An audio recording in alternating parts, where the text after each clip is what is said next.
You're with us here on a fresh new edition of Midcap Radar. The market is not doing very much. It came off the highs early on, and at about 11:30 or so is when the market sold off. It was up almost 45-50 points, and it came down to being flat. And since then, we've had a small bounce or two, but nothing major at all. So absolutely in the flat region. I'm Prashant, with me, my colleague Rima. Hi, Rima. Hi Prashant, and you forget that midcaps are actually doing pretty well. So midcap index is higher by about 1.4%. So that's the outperforming piece.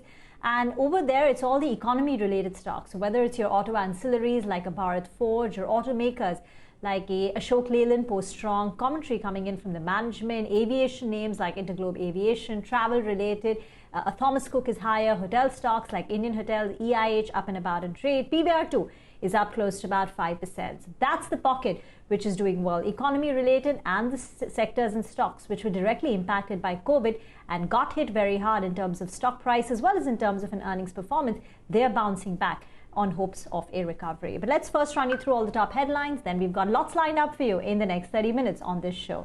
The market gives up morning gains to trade lower, led by losses in heavyweights like ITC, Reliance Industries and HDFC. Metals and consumer discretionaries gain. Midcaps see much bigger gains with unlocked trades pushing up hotel, travel and entertainment stocks. Hindalco shares are higher after the company's overseas arm Novelis says all of its units are operating normally, and it is eyeing cost savings of $250 million this year.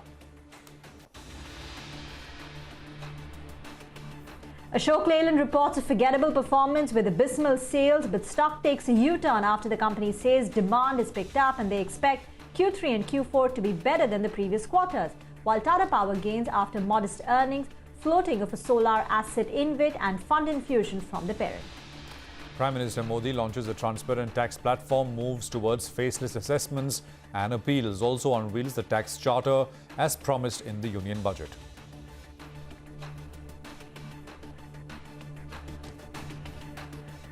Insurance industry records healthy gains in July, which leads to cumulative business this year being down just 1%. Stocks of ICICI Lombard and New India Assurance gain even as General Insurance Council looks to take legal resource to cap alleged overcharging by hospitals.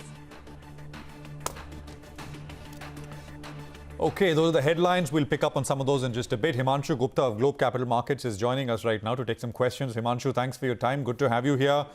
The broader market doing a lot better, not very much action in the Nifty today. Himanshu, what's your sense? How are things set up? Hi Prashant, good afternoon. Well, absolutely, it has been a very tight range-bound market. And I think the stop losses for the long positions are very well defined, Prashant. I think somebody who wants to trade for a very short-term point of view can hold on to the long positions in the index with a stop loss below 11,240.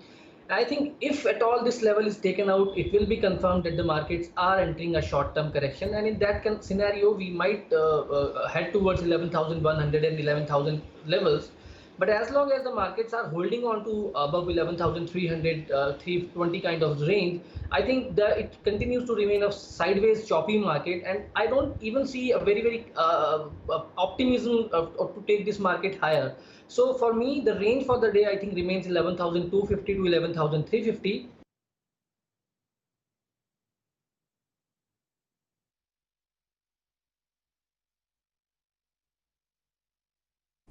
Okay, I think we've that line with Himanshu has gotten frozen, so we'll try and get his picks in. He's got three mid-cap buy ideas that he will be telling us about: Avanti Feeds, Tata Consumers, as well as Greaves Cotton.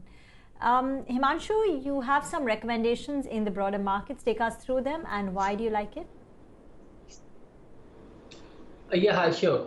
So the first recommendation is from the F&O stock. The stock is Tata Consumers. The stock continues to remain the outperformer, and even in today's session, it has broken out of a very tight consolidation. So I think the stock is headed towards target of 575, 580. So one can initiate long positions even at current levels. Maintain a stop loss below 528 for Tata Consumer. And then I have two recommendations from the broader markets. The first one being Avanti Feeds. The stock had been consolidating in a while in a sideways mode, and today I think the stock is suggesting that it's ready to move up. So Avanti feeds can be bought even current levels around 482, 484. Keep a stop loss below 475 and targets of around 500 can be seen here. And finally, an interesting pick from a cash segment stock. The stock name is Greaves Cotton. So it has a very interesting chart formation. The stock is looking like it's on the verge of giving a very strong breakout, and in the very near term, I think there is a possibility that the stock can rally towards 100 and even 105 odd levels. So Greaves Cotton can be bought around current levels with a stop loss below 86 for a targets of 100 and 105. All right, those are individual trading ideas from Himanshu. Himanshu, thanks very much. Good to have you. And thanks for running us through what you're making of things. Sriram Transport is buzzing. There are lots of names actually. You know, something like a Jamna Auto is, we're being told by our research team, is buzzing. It's up about 10-11%. Let me just pick out a few more names. Market breadth is still positive. Indigo, of course, I mean, 11%, 20% in 2 days flat. I mean, that's something. Ashok Leyland is up big time, 12%. Bharat Forge is up big time. Those names, I mean, look at Ashok Leyland and Bharat Forge, both of them. HAL should come up on your screen, 10-11% gain there. BHEL is up 6.5%. Venky's is up 16, 17, actually 17% now, 1,333. So this is really, big mid-cap move we are seeing. Aditya Birla retail, fashion and retail, 10.5%, 131. You look at Kaplan Point, 9%. IDFC, I think, was up 15% yesterday. It's up another 6% right now. Chola Finance, of course, came up on your screen earlier. Indian Hotels is up 10%. And I could go on with more names here because this is looking pretty solid. Lemon Tree, I mean, 10% gains there. So across the board. We will come back in just a bit, pick up on some of these individual names as well. And also, we'll focus on Bharti Airtel. MSCI has cut their weightage on the stock in both the India and the MSCI Emerging Market Index. And many are saying, well, the cut is unwarranted. Nimesh will get us more details in just a bit.